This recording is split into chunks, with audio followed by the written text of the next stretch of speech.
Olá, bem-vindos a essa aula sobre como fazer anotações em aula. E muita gente já me perguntou, quando eu expliquei sobre métodos de leitura, como absorver o conteúdo de um livro, muita gente pergunta, e na aula, né? Como é que você faz numa aula para você tirar o melhor proveito possível do conteúdo que está sendo exposto pelo professor? E eu organizei justamente uma explicação que vai dar para vocês as melhores orientações que eu pude encontrar nesse sentido. Então, antes de mais nada, a arte de fazer anotações em aula, ela vai ser uma versão de guerrilha do método de leitura analítica. E o que eu quero dizer com versão de guerrilha? Basicamente, quando você está lendo um livro, né, a informação ela está o tempo todo colocada diante de você. Você pode voltar na leitura, você pode rever o que foi dito. Na aula não. Se você está assistindo uma aula presencial, que não é um vídeo, a informação está andando, está andando, está andando. E você tem que pegar. Então você tem que ter um treinamento muito bom, né, de captura de informações. E você tem que pensar também o seguinte, o que você vai fazer com aquela informação depois? Você vai produzir ali um registro. Fazer anotações significa produzir registros, mas qual a utilidade de fazer isso? Será que você aprende melhor fazendo um registro? Ou você deveria simplesmente sentar lá e ouvir o que o professor está falando? Veja, eu acho que é melhor você fazer os registros, mas tem que ter um uso estratégico do registro para que ele seja efetivamente útil. E esse uso estratégico do registro vai condicionar um modo de produzir o próprio registro. Como você vai fazer essa anotação? E bom, você vai fazer a anotação primeiro, porque, como eu já falei em outros vídeos, para fins de aprendizado, para fins de retenção de informações, aquilo que você ouve e lê é tão importante quanto o que você faz. Lembra-se disso? Aquilo que você faz é tão importante quanto o que você ouve ou lê para o aprendizado. Quer dizer, não adianta você sentar lá, só ouvir, só ler, não fazer nada e esperar que o aprendizado vá se produzir. Ele não se produz. Agora, na medida em que você ouve, processa e você expõe a mesma explicação, quer dizer, você reproduz o mesmo discurso explicativo que você acabou de ouvir, aí o aprendizado se consolida mais. Então, obviamente, a nossa estratégia de registro vai estar relacionada com isso. Bom, quando a gente fala de fazer anotações, tem duas maneiras pelas quais as pessoas fazem anotações. A gente pode anotar ipsis literis, o que o professor está dizendo, e a gente pode fazer anotações pontuais, registrar algumas palavras, resumir uma porção grande que o professor explicou com algumas palavras. Às vezes, por exemplo, isso acontece muito quando o professor dá um exemplo, né? O professor dá um exemplo, o que você faz? Você pega aquele exemplo e você dá um título para ele. Por exemplo, o sujeito conta a história de... Por exemplo, tem uma história interessante que uma vez, quando eu era criança, eu tinha uma babá. E não era bem uma babá, né? Ela era empregada da minha mãe, que cuidava da casa e tomava conta de mim quando a minha mãe estava no trabalho. E um dia ela estava me levando para natação, a gente estava indo pela rua, e eu me desgarrei dela, eu soltei a mão dela e fui andando mais devagar atrás dela, eu devia ter uns 8, 9 anos. E ela foi andando na minha frente. E eu fazia isso às vezes, né? Quando ela me levava para essa natação. E aí, ela estendeu a mão assim para trás, procurando a minha mão, e nisso ela segurou a mão de uma outra mulher que estava andando pela rua, não era eu, mas que, né, teve a felicidade de passar ali naquele momento. E ela me puxou assim, vem cá, Carlinhos! E era a mulher. E a mulher deu um grito. E aí ela, desculpa, não sei o que, eu fiquei rindo da cara dela. Falei, tá vendo? Tá vendo o que você faz comigo aí, ó, não sei o que. Eu era uma peste, então ela era muito paciente comigo. Bom, de qualquer maneira, o que essa história ilustra, né? Ilustra que quando você vai fazer alguma coisa, praticar um comportamento, você não pode tatear às cegas. Você tem que ver exatamente sobre quem o seu comportamento está incidindo e executá-lo com clareza, né? Enxergando a situação. O que a minha cuidadora fez na época foi, ela não parou. Se ela tivesse parado, olhado para trás e me puxado, ela teria evitado esse constrangimento todo. Bom, então eu contei essa história para ilustrar que a sua ação não deve se dar às cegas, tá? Então, como é que você registraria isso? A ação não se deve dar às cegas. Exemplo, história da empregada puxando ele pela mão. O que acontece? Quando você lê isso no seu resumo, essa história vai voltar à sua mente. Você não precisa registrar a história toda, com todos os detalhes, entende? Isso seria um mau uso da sua energia e do próprio registro. Bom, e quais são os meios que geralmente se usa para fazer as anotações? A gente usa computador e a gente usa papel e caneta. Qual deles será que é o melhor? E é interessante a gente ter em perspectiva alguns estudos que foram feitos comparando os dois, né? Então, vamos comparar esses dois segundo alguns critérios. Então, com relação à quantidade de palavras registradas, um caderno e caneta você consegue registrar, ouvindo uma palestra de 20 minutos, uma média de 173 palavras. E se você estiver usando um laptop digitando, você vai registrar aí uma média de 310 palavras. Quer dizer, você registra quase o dobro das palavras usando um computador. Mas será que, né, mais é melhor nesse sentido?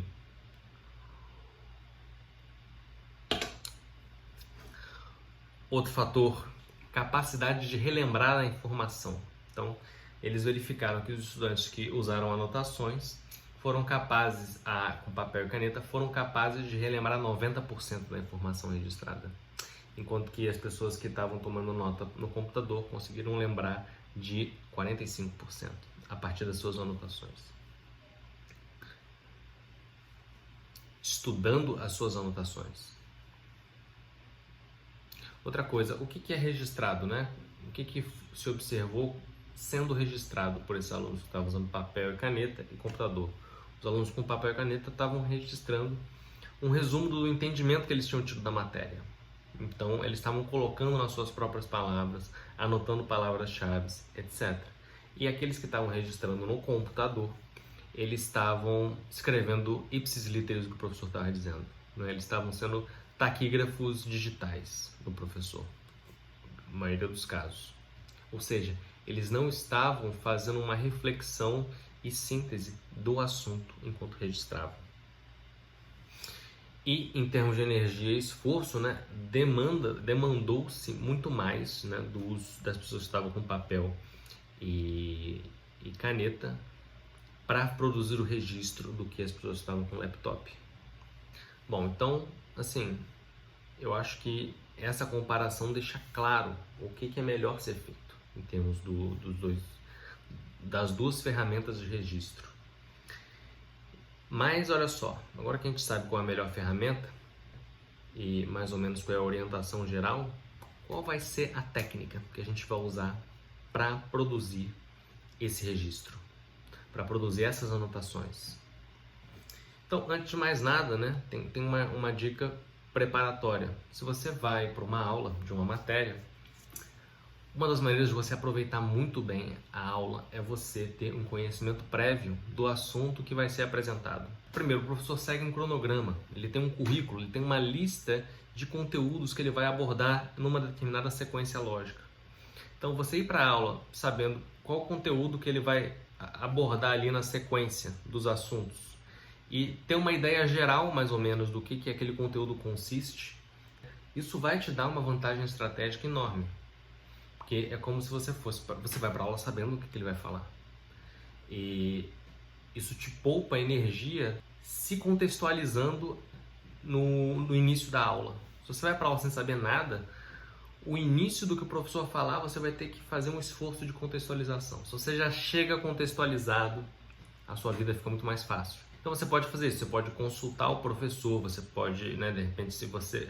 Muito provavelmente você recebeu, ou você consegue acessar em algum lugar a lista dos conteúdos que ele vai abordar naquele semestre ou naquele ano, né? Então usar esses guias é importante. Bom, agora a gente vai entrar na técnica propriamente dita, né? E tem uma metáfora para explicar essa técnica. Bom, então você tem que pensar que a aula é como se fosse uma visita guiada. Imagina que você está numa excursão turística, você está visitando alguma casa que é um lugar histórico e existe um guia turístico que vai conduzir você por essa casa mostrando cada um dos aposentos. Eu moro no Rio de Janeiro e aqui é muito comum as escolas levarem as crianças para visitar a casa da família imperial em Petrópolis, que Petrópolis é perto do Rio, então é um passeio rápido, né? Você junta um ônibus, vai aquela criançada toda. E eu fiz algumas excursões para Petrópolis, né? A gente visitava a casa do Santos Dumont e visitava a casa da família imperial. E o passeio era exatamente isso, a gente entrava na casa, né? A casa é um recinto de importância histórica, foi a residência da família real. A família real governou o Brasil por, acho que uns 80 anos, né? O Brasil prosperou enormemente durante esse período e era uma família muito virtuosa sob diversos aspectos. E ali é a casa onde eles moraram e ela está preservada. Então é um lugar muito, muito importante para a história do Brasil, né? Porque essas pessoas são pessoas importantes para a história do Brasil. Bom, tudo isso que eu falei diz respeito à importância daquele lugar, de visitar aquele lugar. Agora, digamos que você é um visitante, está sendo conduzido por um passeio dentro dessa casa e o que acontece? Você quer fazer anotações sobre o seu passeio. Você quer fazer anotações de tal maneira que depois você vai olhar para essas anotações e você vai se lembrar desse passeio, né? Das principais coisas que você viu e ouviu a respeito da casa. Então, como é que você poderia fazer anotações de uma maneira inteligente? Então, primeira coisa, você anotaria os diferentes recintos por onde o guia turístico te leva. Então, digamos, ele chega, né, hall de entrada, depois ele te leva para uma sala, depois para um outro salão, aí vem para um quarto, e você está anotando cada um desses recintos. Porque toda vez que ele entra num ambiente, num recinto novo, é uma coisa nova que vai ser mostrada, que vai ser dita. Um segundo ponto importante que você deveria anotar seria qual era a função daquele ambiente, daquele recinto. E que móveis tem ali dentro. Móveis que são importantes e a sua importância é julgada em função da sua relação com a função daquele quarto, daquele ambiente. E é claro, né, também um ingrediente fundamental desse passeio são as histórias, são as anedotas que o guia turístico conta a respeito desses recintos. Então, pode ser que ele conte que em determinado quarto, em determinado ano, aconteceu tal e tal coisa. E as histórias ilustram algo a respeito do caráter das pessoas que moraram lá. Pedro II, Princesa Isabel, enfim. E as histórias vão ser contadas em determinados cômodos. Ao final desse passeio, o que você deveria ter? Uma lista dos cômodos que você visitou. Uma descrição breve de qual era a importância daquele cômodo, como que ele era usado e que tipo de objetos tinha lá por alto. Os mais importantes, os objetos que tinham alguma importância em vista da função do cômodo. E essas anedotas que você não precisa reproduzir ipsis literis, você simplesmente precisa colocar o título da história. E veja, quando você assiste uma aula, o seu professor, ele é como se fosse um guia turístico. Ele é essa pessoa que te conduz por uma série de cômodos. Os cômodos seriam, mutatis mutandis, os cômodos da casa. Só que o que acontece? É muito óbvio pra gente quando você está visitando uma casa e você muda de cômodo. Você estava na sala, aí você passa por um corredor, aí você vai para um quarto. É muito óbvio e fácil você pensar que mudando de ambiente numa visita guiada, você vai anotar que os nomes dos diferentes ambientes que você visitou. Agora, nem sempre nós nos apercebemos quando o professor muda de tema dentro de uma mesma aula, ou ele vai para uma parte diferente de uma mesma matéria. Essas coisas passam desapercebido. E veja, se você estiver visitando uma casa grande, com muitos recintos, e você não tiver anotado o nome de todos os recintos, é muito provável que no final você não se lembre de todos os recintos que você viu, em que ordem que você visitou, bababá. Na medida que você faz uma lista dos recintos que você visitou, e você revê essa lista e usa ela de apoio para você relembrar as etapas do passeio, aí fica muito mais fácil de você rememorar o que você viu nesse passeio. Com a aula vai ser a mesma coisa. Você vai ficar atento aos blocos de assuntos ou os temas, os tópicos que o professor vai estar abordando dentro de um mesmo assunto e vai tomar nota deles, como se fossem diferentes recintos que você está visitando. E do mesmo modo que você vai fazer uma descrição breve da função daquele recinto, da importância dele, você também vai fazer uma descrição breve, breve mesmo, coisa de 1 a 2 linhas, porque você não tem tempo de fazer mais longo, sobre a importância daquilo. Porque, veja, você está usando essas anotações como base de um roteiro para depois você rememorar a aula. E lembra que eu falei que se você estiver visitando a casa, você vai anotar quais são os objetos que tem dentro daquele recinto? Analogamente, o que você vai fazer assistindo a aula do professor vai ser tomar nota das palavras-chave, dos termos principais, as suas definições, e você pode pegar uma ou outra proposição, quer dizer, uma declaração afirmativa ou negativa que seja chave ali no pensamento dele. E você vai pegar uma lista dessas coisas. Aqui ou ali você vai pegar frases, declarações. O que você não vai conseguir pegar nas anotações vai ser a estrutura do raciocínio, o raciocínio explícito. As suas anotações não vão ter o formato de um texto discursivo. O argumento não vai aparecer com clareza. E por que ele não vai aparecer com clareza? Por que ele não pode aparecer com clareza? Porque expô-lo com clareza iria tomar um tempo enorme. Mesmo se você for reelaborar o raciocínio com as suas próprias palavras, isso é o tipo da coisa que leva tempo. Então o que você precisa fazer? Você precisa pegar, pensando em termos de leitura analítica, tal como o Mortimer Adler ensina, você vai pegar os termos e algumas proposições, vai anotar aquilo, e aquilo depois vai te servir de base para rememorar, relembrar o raciocínio que o professor fez.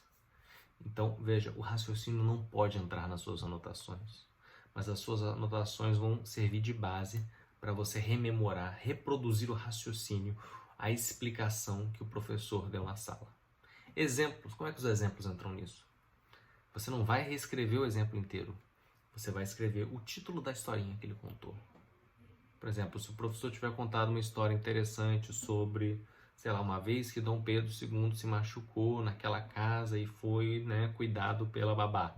História do machucado e o cuidado com a babá. É isso que contou, a história longa pra caramba. Você resume a história com o título dela. O título não precisa ser o título que o professor deu, não. É o título que você lembra. E veja, o que faz você aprender não é ouvir a aula, não é fazer essas anotações, embora essas anotações... Só digamos que você faça anotações, depois dobre e perca.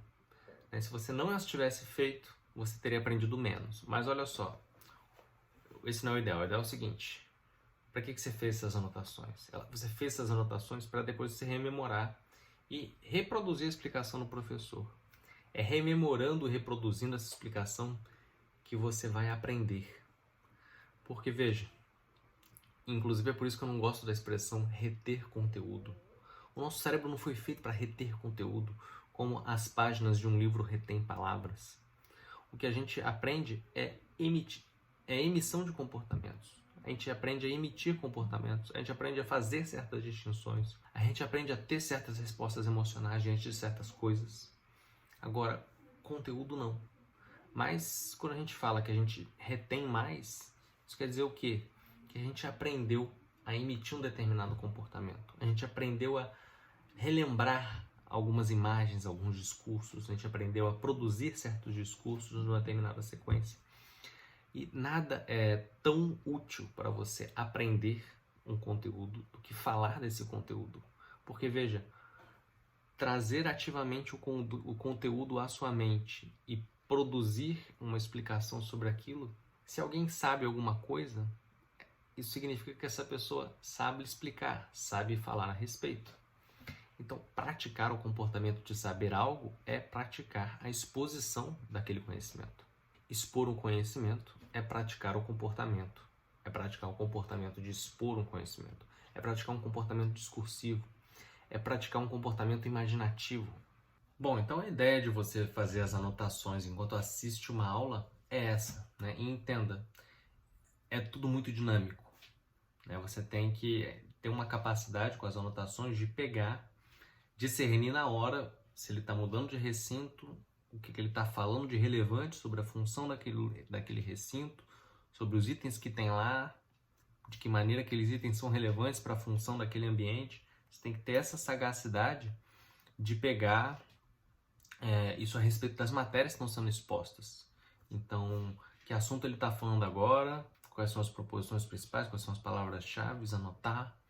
Ele mudou de assunto, isso vai entrar na sua anotação também. E quais são as palavras-chave dentro desse novo assunto, se ele está amarrado com o anterior, você faz uma anotação breve sobre isso. Então veja, agora a gente já sabe que a ideia é essa. Mas ainda assim, né? Como a anotação vai ser feita fisicamente? A gente tem aí dois sistemas possíveis de serem usados, né? Sistema de tomar notas mesmo. Um seria um sistema de delineamento, que funciona como se fosse uma lista, uma listagem. O fato dele ser uma lista de tópicos, significa que ele enfatiza, por exemplo, a ordem cronológica dos itens. À medida que o tempo da aula vai passando, os itens vão entrando na lista. Então a coisa vem de cima para baixo, né? A passagem do tempo é a passagem de cima para baixo. E, bom, esse tipo de sistema não te permite enfatizar nada, mas você vai jogar ali com certos sinais, símbolos, a posição das palavras. Então, por exemplo, as partes elas aparecem mais próximos da margem esquerda e as ideias que estão contidas, né, podem aparecer como uma numeração ou uma subnumeração dentro daquele tópico.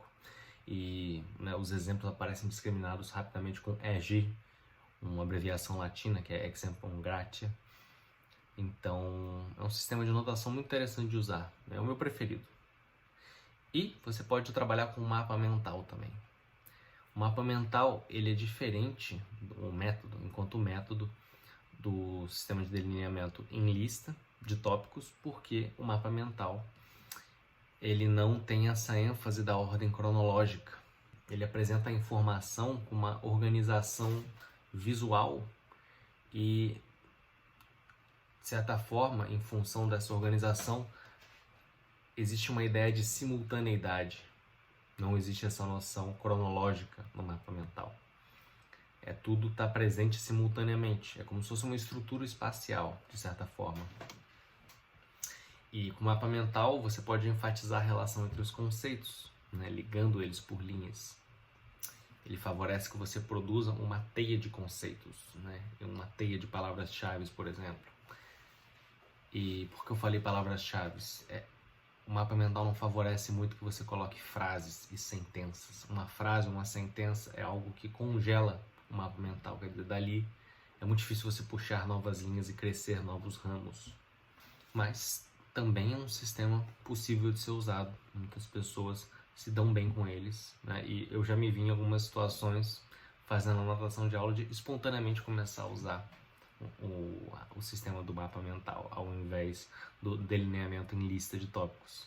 Então vai muito da preferência de cada um, vai muito também do que é mais adequado a cada matéria. Se você vai estudar um assunto, como por exemplo anatomia, em que, né, você está estudando uma estrutura física, né? Então um sistema de anotação que ele é estrutural também, né? As partes são todas apresentadas simultaneamente, talvez seja mais interessante. Bom, aí vai muito da sua experimentação e você vê o que você acha mais confortável de usar realmente. Bom, a nossa aula se encerra por aqui. Espero que você tenha gostado desse conteúdo. Caso você tenha gostado, dá um like, se inscreve no nosso canal e, né, se você tem alguma pergunta, alguma questão, por favor, digita ela nos comentários. Se você acha que esse vídeo vai ser útil para algum amigo seu que está lutando para se tornar um estudioso melhor, um estudante melhor, e talvez ele seja beneficiado por adquirir esse conhecimento sobre como tomar notas e talvez esteja faltando a ele um sistema de anotações, compartilhe esse vídeo com ele e vejo vocês nos próximos vídeos, nas próximas aulas. Grande abraço.